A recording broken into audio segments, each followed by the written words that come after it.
Proctor from TV1, and she is the Vice President of the program.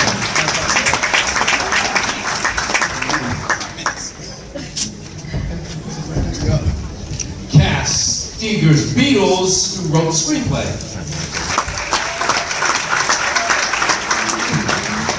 Oh, here you come. Okay, I didn't see you back here. I was getting nervous. Okay. Huh? Oh, it's okay. We all have to go. The director of this marvelous film, and I told her she just worked it out. Tasha Smith.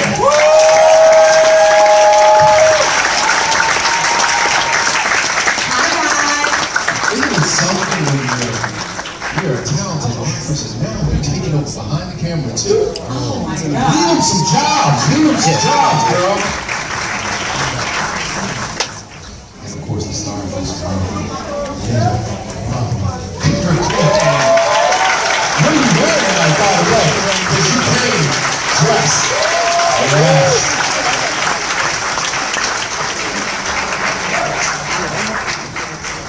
You know, almost all my life I've seen this dude play a sexy role, so I was glad to see him play a bad guy for once. So you can just point at me like, see, he got some bad guy. Lance Gross.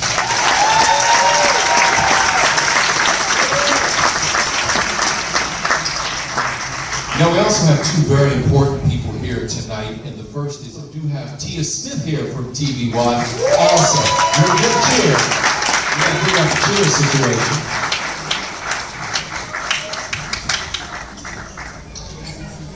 Okay, D'Angelo, you stand next to me. All right, once again, a round of applause for this cast and the incredible movie they put together.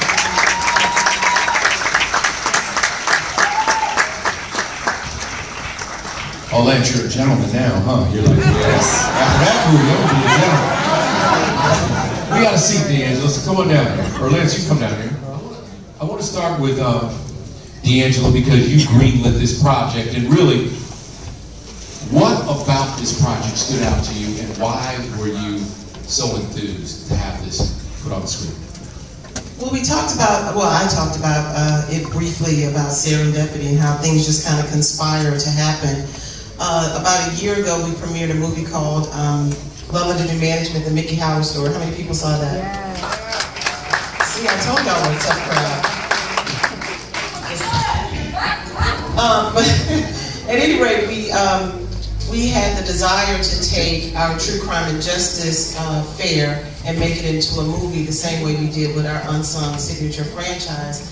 So while we were thinking about figuring out which story we should convert to a movie, Kaz and Tia were on set, on a comedy set, and Tia was talking about a story that she had just greenlit for the series For My Man.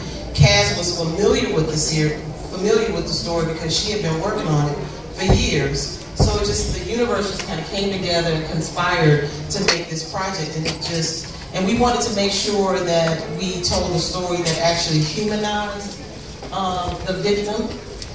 Because people just don't start killing people out of the blue, or at least some of them don't. Falicia didn't. But we wanted to make sure that we told a full story and that we kind of understood and went into the heart and mind of Falicia Blakely. You know, I want to ask everybody on the cast, because this was a 14-day shoot, correct? 12, 14 days? 8. Oh, no, it was a little bit long. It was 12. No, come on now.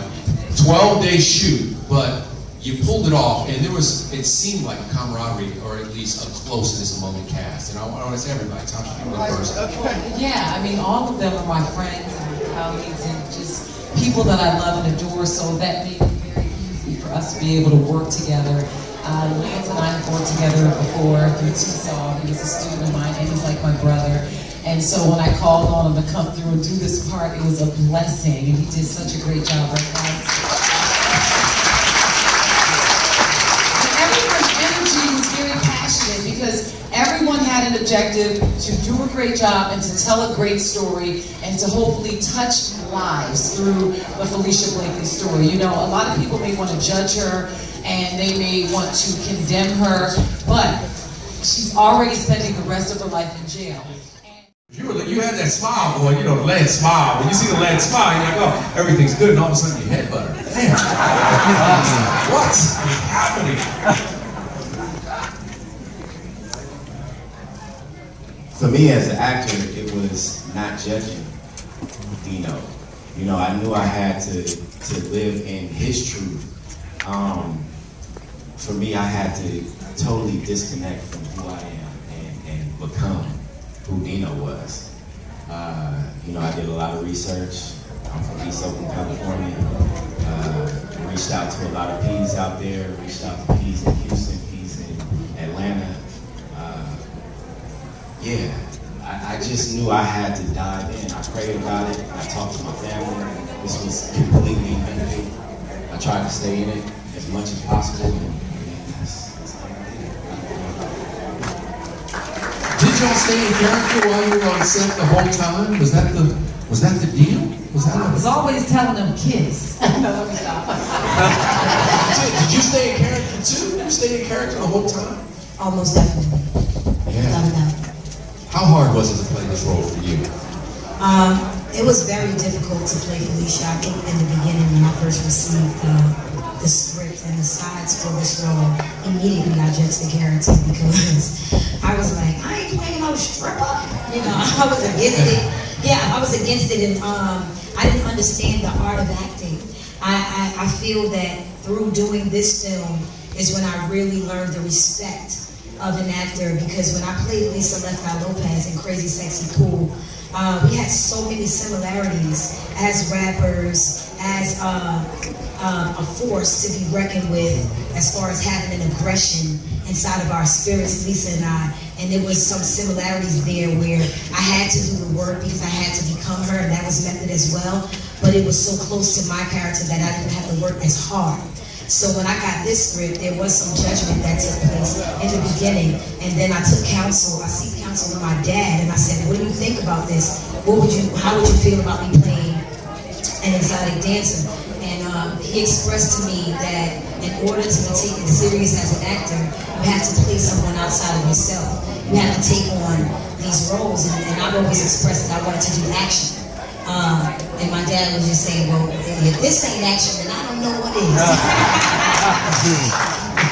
Has your dad seen it? Yes, my dad made me sit right next to him at the New York premiere, and whenever a sex scene was coming up, I was like, whoa, all of a sudden, I don't know what's going on my bladder today.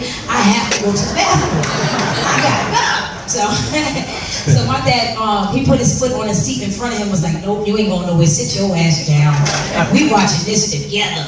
And I sat through it. I sat through it with him, and he gave me some pointers afterwards on how I could grow from this past role. And he's very excited about me shooting a next project. So I definitely have my dad's support as well. Well, congratulations.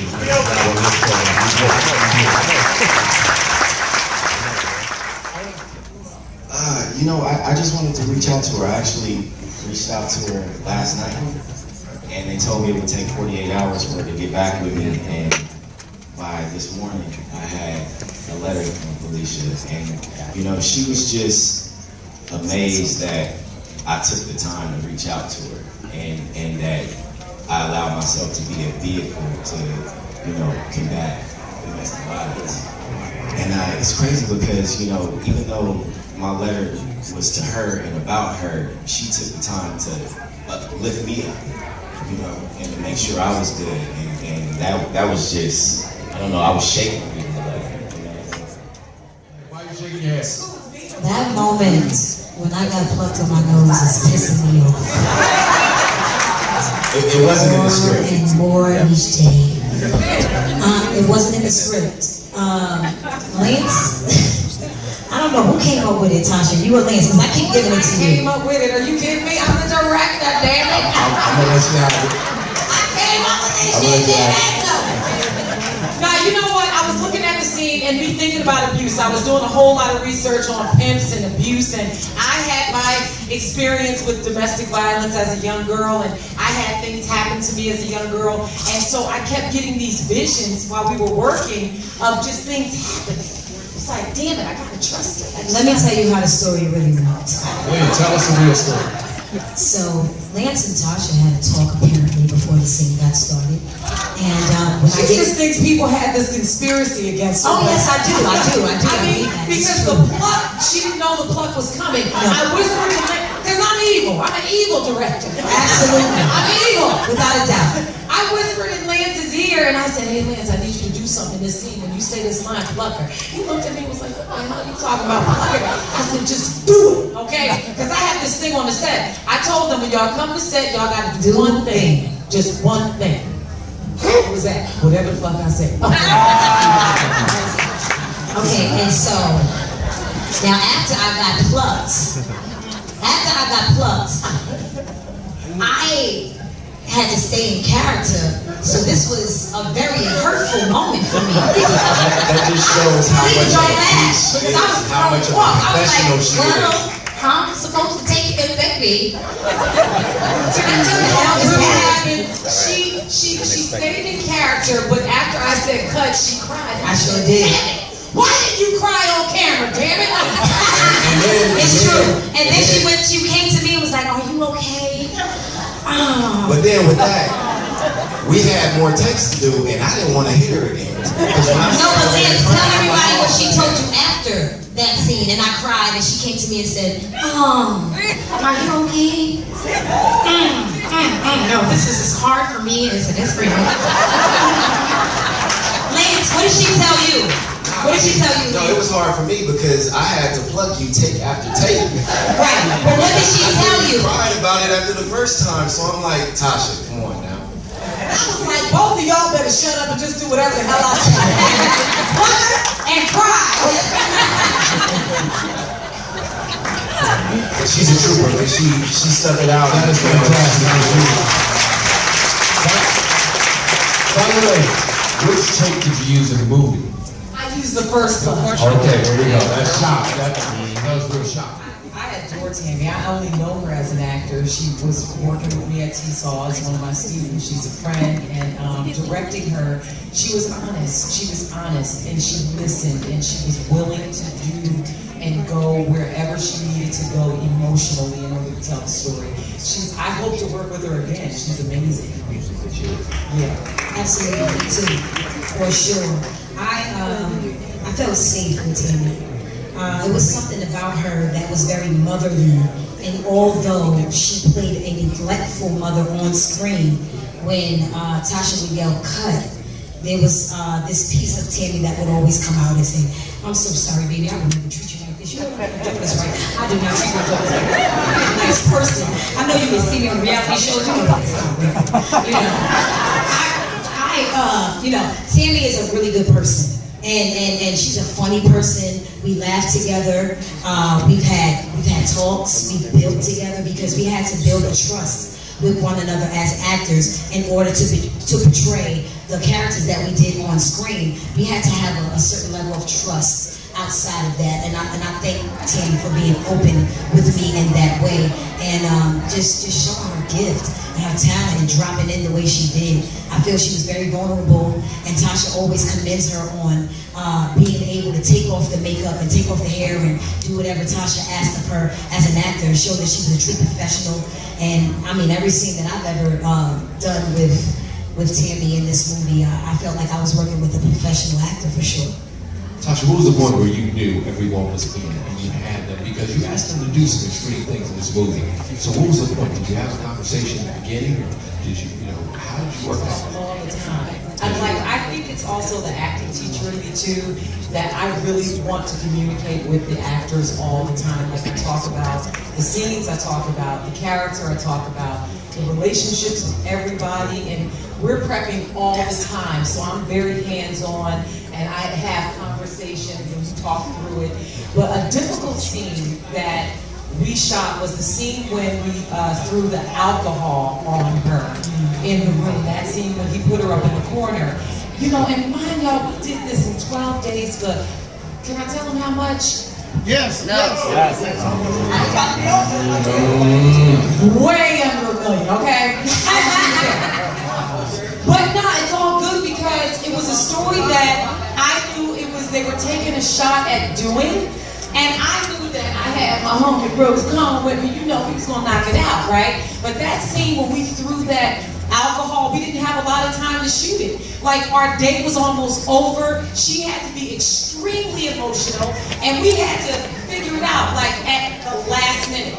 And Lance and Mama, they dropped in so deep because our producer at Swirl, you know, he's that guy that's like riding you at the end of the day, like, come on, you got one more shot, you got one more shot. I was like, hold up, don't tell me how many shots I got. Thank you. Wait, go ahead. First of all, you wanted to put her on fire. I did.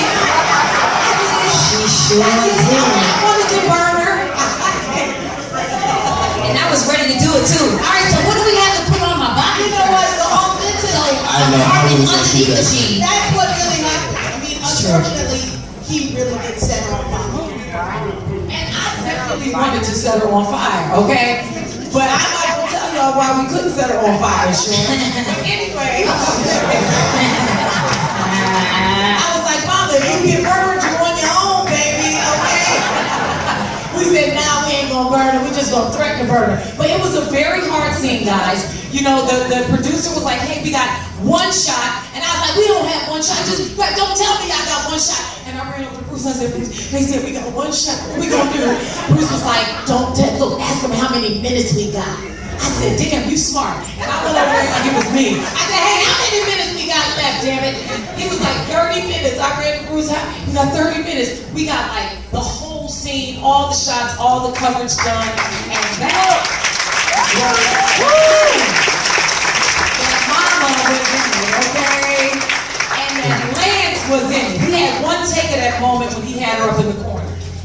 Just one take. That is a testament to how well you work, because you go on movie sets nowadays and they're taking a half a day to shoot something like that, maybe a full day. Absolutely, and those are the type of films that I would like to do moving forward. Just putting that out there. Because you know, I took the training. I mean, as you can see, 12 days, I can do this. But you guys, can we give it up for Lance and Lil Mama though? Didn't they do it? Thank you.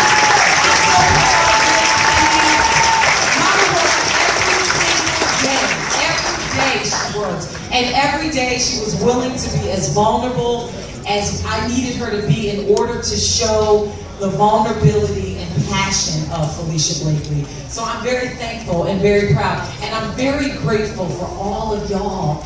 Like, honestly, I'm like, I see some people, I'm like, oh, thank you guys so much for coming and supporting. We love you so much. Thank you. We appreciate it. It's important that you talk about support. Make sure you hashtag when love kills. Please, when you send the message out, because very important. Because here's the thing: we in this room know that we enjoyed this movie, that it exceeded expectations, and that this is something that everyone should see. So now we need to let the world know. And so please just hashtag. It's simple things. And a little bit of social media will make one person watch. And that'll get those numbers, and those numbers are also important. Also important. Yes, absolutely.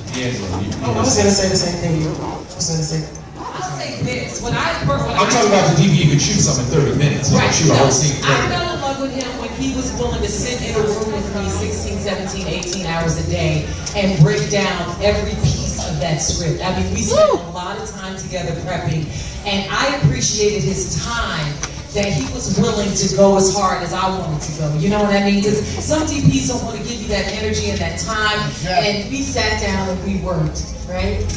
We did. I just think overall, like, we all got into a sort of synchronicity. I mean, the actors, Mama, I mean, even my dolly bricks, the lighting. I was just actually in the break room explaining Mama here about the scene that, is it the... When she came in from getting the headbutt. Yeah. After the headbutt scene.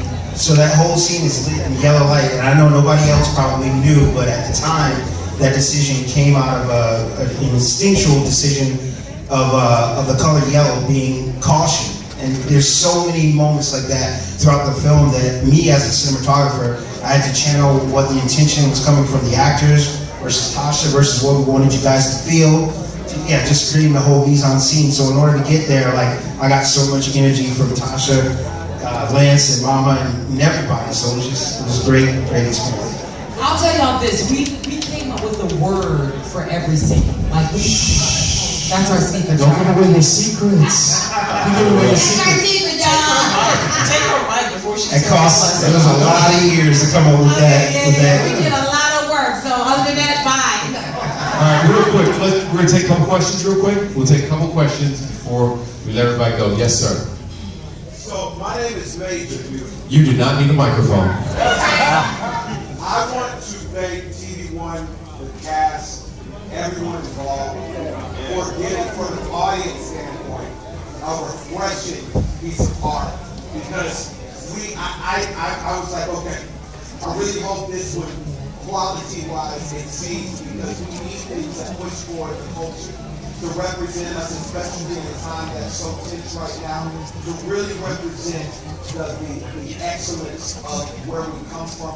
And I thank you guys for pushing that envelope. TV One, salute to y'all, to the cast, brilliance, thank you.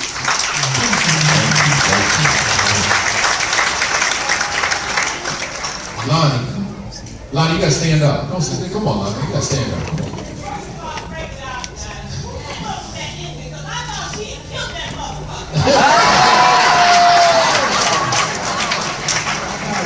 Cass, is that you?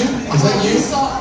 We saw him drive away, but no, it was really, Yeah, we didn't right? shoot that. But we didn't have time. She's talking about the gun going from and to. Dino? Yeah. Because she killed Dino. Yeah, the gun going from and to. Yeah. The other guy, right. That was in the script. That was Cass. Cass wrote that. And we shot it. Cass, hold on, you didn't answer that. That was in the script. No, it's a long process. I mean, there were lots that happened, but it was written in the script like that because I wanted everybody to wonder. Because the logical choice is kill it, his back is turned. But it's just that element of surprise. And actually, she had so many moments where she thought about it, but she was good. Like she said, when he looked at her, it didn't make sense for her to kill him. It made sense to do what he asked her to do. By the way, he is in jail right now, right? Correct? Or is he out? Is he out? He's out? He went to jail for something else. Right. He's out of jail right now. It's crazy, right? It's crazy. I saw another hand. Yes, ma'am.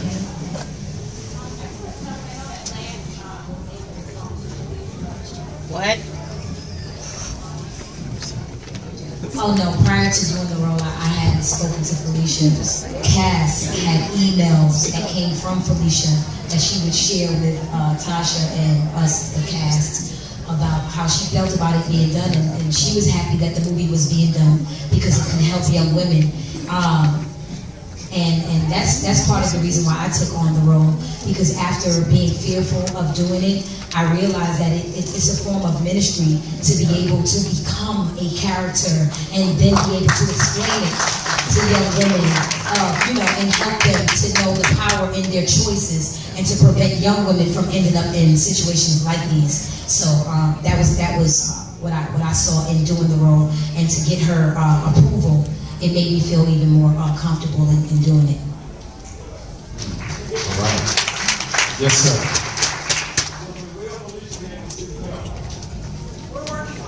They're working on it right now. She on Instagram. Again, it was just me and Tasha in a room for 3 days. A lot of people just can't sit in a room with someone for, 12, 16, 17 hours a day. I mean, me and Tasha, we literally sat in that room and it was therapy. Therapy for both of us. We related to the subject matter. We knew that this woman was still alive. We had a duty to her story, whether or not you saw her as a vicious human being or whether you saw her as a broken young girl. Like, we knew that there was a story. At the same time, there were people in my life that I knew that could relate to this story. So literally, to answer your question,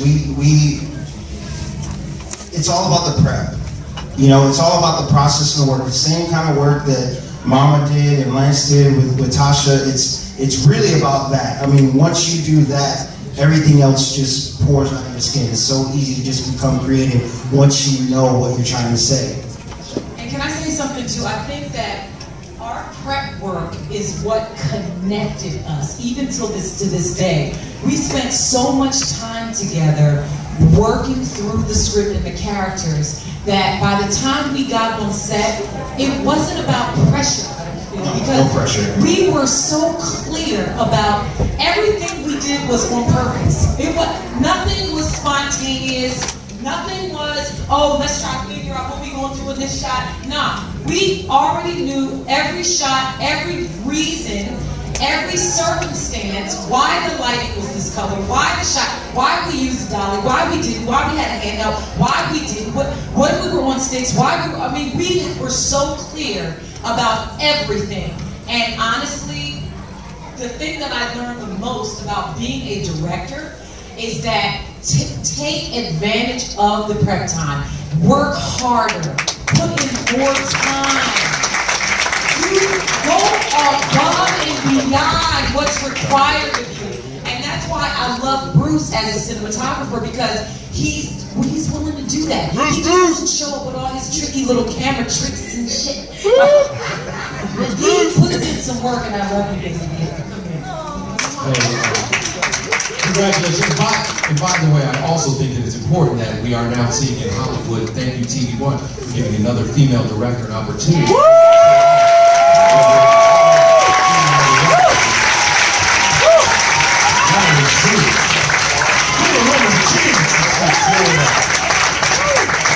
Alright, I'm gonna do one more question. Whoa.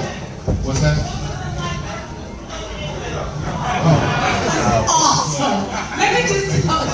I mean, it was a very random opportunity. Like Floyd, we were talking, because you guys know about Seesaw, my acting school, right? So the best! A lot of people the best! Right? Seesaw. And so Floyd called me up and was like, hey, you wanted to do some coaching? And I was like, well, I'm directing a movie in Atlanta. He's like, I come to Atlanta. I was like, okay, shoot, come to Atlanta then. And then I hung up and I'm like, ooh, I got this roll of punch. Ooh. I was like, let me see if we can get, it wasn't punch, but what? I was like, well, damn it. I said, I called y'all and the people at TV1. I said, yo, I think I want to ask Floyd Mayweather, let me see what he going to do. I called him up. He was like, okay, sure, I'll do it. I said, lie, stop it. You going to do it, And he did it, and I don't know that anyone believed. Did you believe he was coming, Eric King? Huh? Oh, yeah. Yeah, right. The Well, talent was about Bruce real quick, though. You sure did. Y'all didn't have to pay him no money, though. Right, he did it for free. But let me tell you what's funny about Bruce. Now, Floyd had never really acted, and he kept walking off his mark, We were on a close-up. I'm like, damn, I can't keep this guy on his mark. Guess what Bruce did? Bruce went and got some tape, and he made a box. Like a ring, okay? You're in the ring, you can pivot, you can slide, you can turn, so come on your mark, boy, okay?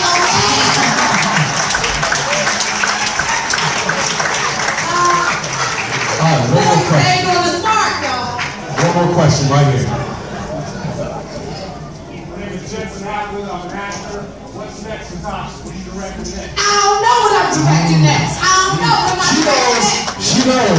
She knows. She has But it's a stuff secret. up her sleeve. Tasha, tell us what Talks you did. about things. Well, since your lawyer is here. Oh, my lawyer is here, Mr. Darryl Miller. Say hi. I don't know if my lawyer closes the deal. I could be doing the DeBarge story. Yes. Oh, and I just directed an episode of Tales for BET the night we Thank you, Jesus. So, Darryl, if you close that deal, maybe we'll be shooting the barge. Okay, we'll see. Is that supposed to be out there in the world? Okay. All right. I'm out. We have the expectation of. And of course, Bruce will be the DP, okay? Y'all are the team. Thank you everyone for being here tonight. Thank you. Thank you TV1 for this. Great job to the actors.